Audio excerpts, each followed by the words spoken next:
चरण का चुनाव खत्म हो चुका है और इस बीच राहुल गांधी के खिलाफ केंद्रीय मंत्री स्मृति ईरानी ने अमेठी से नामांकन भी दाखिल कर दिया है। पर्चा दाखिल करने से पहले स्मृति ईरानी ने यूपी के सीएम योगी आदित्यनाथ के साथ रोड शो भी किया।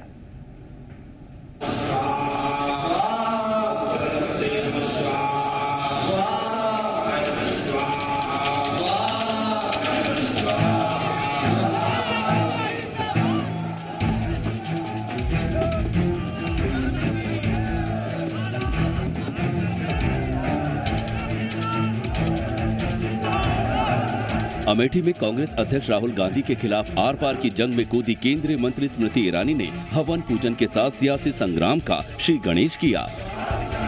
गांधी परिवार की परंपरागत सीट पर कांग्रेस के दुर्ग अमेठी से लगातार दूसरी बार दांव आजमा रही स्मृति ईरानी ने नामांकन दाखिल करने से पहले भगवान को याद किया। अमेठी में बीजेपी दफ्तर में खास हवन पूजा का आयोजन किया गया था, जिसमें स्मृति ने पति जुबिन ईरानी के साथ हिस्सा लिया। अमेठी सीट के लिए नामांकन करने से पहले स्मृति ईरानी अपने पति के साथ यहां पर पूजा कर रही हैं। भाजपा कार्यालय पर ये पूजा की जा रही है और इस वक्त स्मृति ईरानी के साथ उनके पति जो है वो पूजा में शामिल हैं और पूरे विधि विधान के साथ ये पूजा कराई जा रही है। अमेठी से लगातार 3 बार से सांसद राहुल गांधी ने कल ही अपना नामांकन दाखिल किया था और आज पर्चा दाखिल करने की बारी बीजेपी प्रत्याशी स्मृति ईरानी की थी। हवन पूजन के बाद स्मृति ईरानी का रोड शो निकला, जिसमें यूपी के मुख्यमंत्री योगी आदित्यनाथ ने भी शिरकत की। सीएम योगी ने दावा किया कि इस बार अमेठी के साथ साथ यूपी की 80 में से 74 से ज्यादा सीटें बीजेपी जीतेगी। पूरे उत्तर प्रदेश में 74 प्लस का लक्ष्य प्राप्त करेंगे। 74 प्लस का लक्ष्य प्राप्त करेगी। अमेठी और आजमगढ़ भी बीजेपी जीतेगी। अमेठी के गौरीगंज से जब स्मृति ईरानी और सीएम योगी का रोड शो निकला तो बीजेपी के कार्यकर्ताओं का उत्साह देखते ही बन रहा था। सड़क के दोनों ओर भारी संख्या में कार्यकर्ता मौजूद थे। सीएम योगी ने दावा किया कि इस बार अमेठी को गांधी परिवार से मुक्त करा कर रहेंगे। अमेठी 4 पीढ़ियों से जिस मुक्ति के लिए तड़प रही थी, आज उसकी शुरुआत हो रही है। हवन पूजन और रोड शो के बाद स्मृति ईरानी अमेठी के कलेक्टर ऑफिस पहुंची और नामांकन दाखिल किया। पिछली बार अमेठी में स्मृति ईरानी ने राहुल गांधी को कड़ी टक्कर दी थी। 2014 में स्मृति ईरानी ने करीब 3 लाख वोट लिए थे, जबकि राहुल गांधी को करीब 4 लाख वोट मिले थे। स्मृति 1 लाख वोट से भले ही हार गई थी, लेकिन अमेठी में पिछले 3 चुनाव में राहुल गांधी को मिली ये सबसे बड़ी टक्कर थी, क्योंकि यहां से राहुल 3 से 3.5 लाख वोट के अंतर से जीतते रहे थे।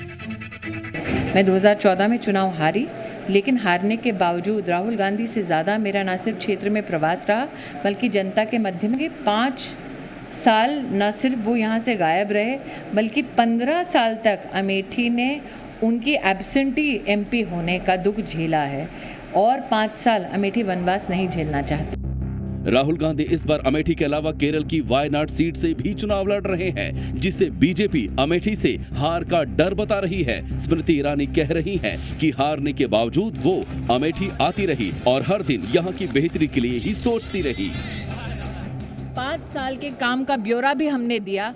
ये हमारा प्रयास रहा इन 5 सालों में कि प्रत्येक वर्ष में, प्रत्येक माह में, प्रत्येक दिन हम अपनी जनता से जुड़कर जो काम कर रहे हैं उनको जनता के सम्मुख हम प्रस्तुत करें। अभिलाषी हैं कि जनता का आशीर्वाद एक बार फिर मिलेगा। अमेठी गांधी परिवार का गढ़ रहा है। यहाँ से राजीव गांधी, संजय गांधी, सोनिया गांधी संसद के लिए चुने जा चुके हैं। पिछले 3 बार से खुद राहुल गांधी अमेठी से जीतते रहे हैं, लेकिन सच ये भी है कि इस बार अमेठी में राहुल के लिए लड़ाई आसान नहीं, बल्कि आर पार वाली है। ब्यूरो रिपोर्ट, जी मीडिया।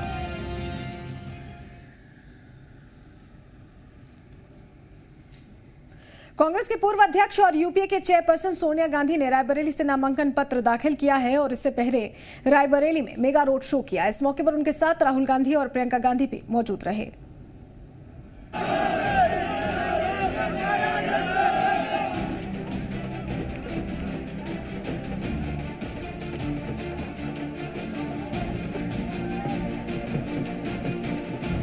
यूपी की हाई प्रोफाइल रायबरेली सीट के लिए चुनावी बिगुल बज गया है।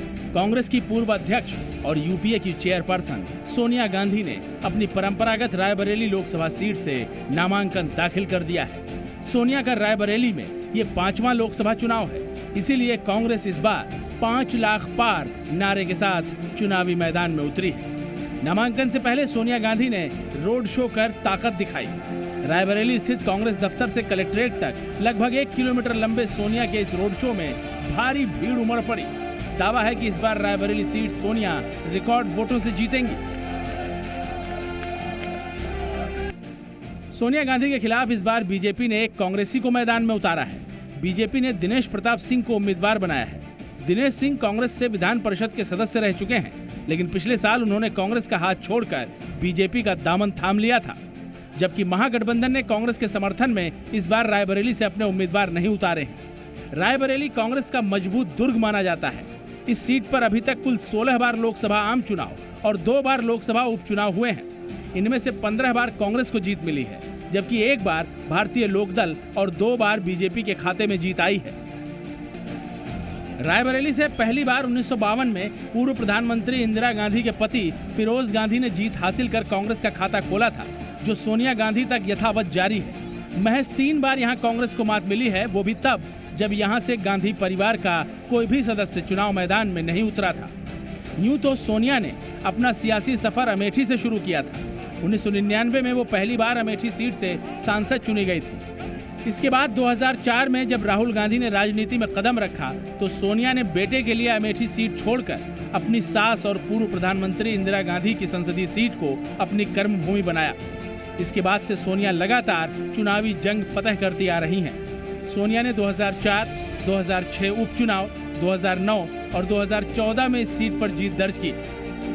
मोदी लहर के बावजूद 2014 में सोनिया ने बीजेपी कैंडिडेट अजय अग्रवाल को करीब 3.5 लाख वोटों के भारी अंतर से मात दी थी। रायबरेली लोकसभा सीट के अंतर्गत विधानसभा की 5 सीटें आती हैं। इनमें बछरामा, हरचंदपुर, रायबरेली, सरेनी और ऊंचाहार सीट शामिल है। 2017 के विधानसभा चुनाव में 5 सीटों में से 2 सीटों पर बीजेपी, 2 सीटों पर कांग्रेस और 1 सीट पर समाजवादी पार्टी को जीत मिली थी। विधानसभा चुनाव में 2 सीटें जीतने वाली बीजेपी इन्हीं नतीजों से उत्साहित होकर इस बार कांग्रेस को उसके गढ़ में ही लोकसभा चुनाव हराने का दम भर रही है। जातीय समीकरणों की बात करें तो रायबरेली सीट पर पासी जाति का प्रभाव माना जाता है।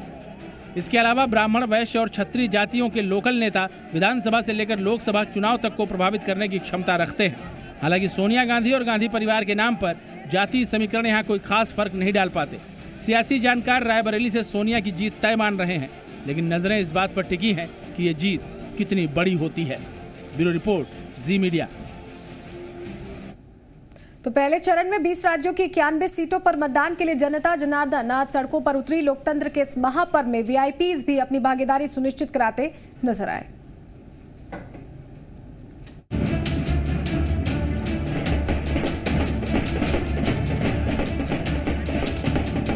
केंद्र की सत्ता के लिए छिड़ी जंग में पहले दौर की वोटिंग के लिए जनता जनार्दन आज सड़कों पर उतरी। लोकतंत्र के इस महापर्व में वीआईपी भी अपनी भागीदारी सुनिश्चित कराते नजर आए। नागपुर में मोहन भागवत ने वोट डाला और लोगों से भी अपील की कि वो अपने मताधिकार का इस्तेमाल करें। मतदान अपना आवश्यक और पवित्र कर्तव्य है। सबने मतदान करना चाहिए। मतदान राष्ट्र की सुरक्षा, विकास और एकात्मता के लिए करना चाहिए। ये अपना चुनाव कमीशन भी कहता है, हम भी यही कह रहे हैं पहले से, और उसके अनुसार आज मैंने मतदान अपना किया है। दिल्ली से सटे गाजियाबाद के सांसद वीके सिंह दोबारा चुनाव मैदान में हैं। सुबह सवेरे पूजा अर्चना कर वीके सिंह भी अपने परिवार के साथ वोट डालने पहुंचे। उन्होंने भरोसा जताया कि इस बार भी वो जीत हासिल करेंगे और मोदी फिर से पीएम बनेंगे। उम्मीद है भारतीय जनता पार्टी जीत कराएगी। सर, पूरी एश्योरेंस जिस हिसाब जीत कराएगी, सरकार बनाएगी। जिस हिसाब से अब तक मायावती जी एश्योरेंस दिखा रही हैं और महागठबंधन उनका एश्योरेंस। देखिए, जिसको दिखाना उनको दिखाने दीजिए। जो वास्तविकता है उसके ऊपर जाना चाहिए। यूपी के मुजफ्फरनगर से दोबारा चुनाव लड़ रहे बीजेपी नेता संजीव बालियान भी वोट डालने पहुंचे। इस दौरान उन्होंने फर्जी वोटिंग की शिकायत की। बालियान ने कहा कि चुनाव अधिकारी अपनी ड्यूटी ठीक से अंजाम नहीं दे रहे हैं। गया तो मैंने देखा एक तो बहुत अच्छी तरह से चेहरे चेक नहीं किए जा रहे हैं। अगर बुरके में कोई आता है तो 4 बार आए, 5 बार आए, आप चेहरा चेक कैसे करें? चेहरा चेक करने मेरा वोट कैसे डालवा सकते हैं? महिला कांस्टेबल बिल्कुल नहीं थी। 25 बूथ 26 बूथ है गांव में, सूजडू गांव में। एक भी महिला कांस्टेबल की ड्यूटी नहीं। महिला कांस्टेबल किस काम के लिए है अगर वहां नहीं लगाएंगे? अगर महिलाओं की इतनी लंबी लाइन है, अंदर कुछ पोलिंग पार्टी में महिला ही नहीं थी, तो पुरुष चेक करेंगे? इस देश में ऐसा नहीं हो सकता कि चेहरे के बिना आप वोट डालने दें। पश्चिमी उत्तर प्रदेश के सहारनपुर में दिलचस्प मुकाबला चल रहा है। यहां से वर्तमान सांसद और दोबारा चुनाव मैदान में किस्मत आजमा रहे बीजेपी कैंडिडेट राघव लखनपाल ने भी अपना वोट डाला। उन्होंने उम्मीद जताई कि इस बार वो दोगुने वोटों से जीत हासिल करेंगे। जनता वोट करेगी कि हमारे जिले में किस प्रकार से विकास हुआ है। जनता वोट करेगी कि आदरणीय प्रधानमंत्री जी ने किस प्रकार से देश को सुरक्षित रखा है, विकसित करने का काम किया है और तेजी से आगे बढ़ा रहे हैं। तो इन मुद्दों पर जनता वोट करने वाली है। उत्तराखंड के पूर्व सीएम और हरिद्वार से चुनाव लड़ रहे BJP candidate doctor Ramesh Pokhriyal Nishank ने देहरादून में अपने परिवार के साथ वोट डाला। उन्होंने कहा कि वो हरिद्वार से इस बार रिकॉर्ड मतों से जीतेंगे। हरिद्वार के लोग मुझे बहुत प्यार करते हैं, उतने मोदी जी को भी प्यार करते हैं। जहाँ मोदी जी को प्यार करते हैं वहाँ निशंक जी का प्यार जब जुड़ेगा तो क्या होगा आप समझ सकते हैं इस बात को। वो हरिद्वार का रिजल्ट आने वाला है। एनसीपी के कद्दावर नेता और सांसद प्रफुल्ल पटेल ने गोंदिया में अपने पूरे परिवार के साथ वोट डाला। इस सीट से 2014 में प्रफुल्ल चुनाव हार गए थे। इस बार एनसीपी ने इस सीट पर पंचबुद्धे नाना जयराम को उतारा है। पटेल ने भरोसा जताया कि इस बार बीजेपी सत्ता से बेदखल होगी। 2019 में भारतीय जनता पार्टी की दिल्ली की और मुंबई की सरकार के खिलाफ में स्पष्ट नाराजगी का एक वातावरण पूरे देश में नजर आ रहा है। आंध्र प्रदेश के मुख्यमंत्री चंद्रबाबू नायडू ने अमरावती में अपने परिवार के साथ वोट डाला। राज्य में नायडू सरकार के लिए परीक्षा का वक्त है, क्योंकि यहाँ लोकसभा और विधानसभा चुनाव एक साथ हो रहे हैं। नायडू ने लोगों से खुलकर वोट डालने की अपील की। All these things. First of all, people are very, very happy to vote. This is what we are expecting. I call every voter, every family to exercise their voting. It is your fundamental duty and also it is our fundamental right. YSR Congress के chief Jagan Mohan Reddy ने आंध्र प्रदेश के कडपा में अपना vote डाला। इसके बाद उन्होंने कहा कि मुझे पूरा विश्वास है कि लोग इस बार बदलाव चाहते हैं। आंध्रा में लोकसभा चुनाव के साथ विधानसभा चुनाव भी हो रहे हैं। Vote without fear, vote for change, ఈ వ్యవస్థలోకి మార్పు తీసుకొని రావాలి। तेलंगाना की निजामाबाद लोकसभा सीट पर रोचक मुकाबला चल रहा है। टीआरएस ने इस बार मौजूदा सांसद और सीएम के चंद्रशेखर राव की बेटी के कविता को यहां से मैदान में उतारा है। उन्होंने अपने परिवार के साथ वोट डाला और जीत की उम्मीद जताई।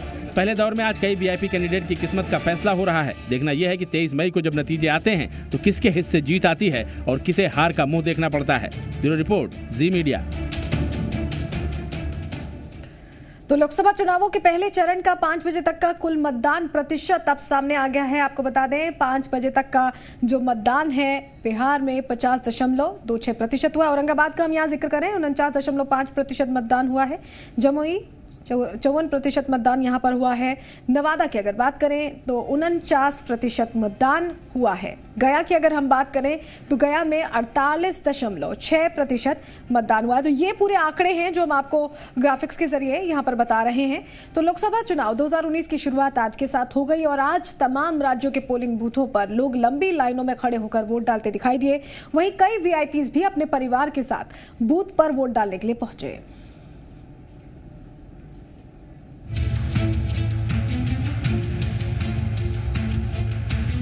लोकतंत्र के महापर्व में हर कोई अपनी भागीदारी दर्ज करा रहा है। सत्ता के लिए छिड़े महासंग्राम में हर कोई ईवीएम का बटन दबाकर अपनी पसंद नापसंद जाहिर कर रहा है।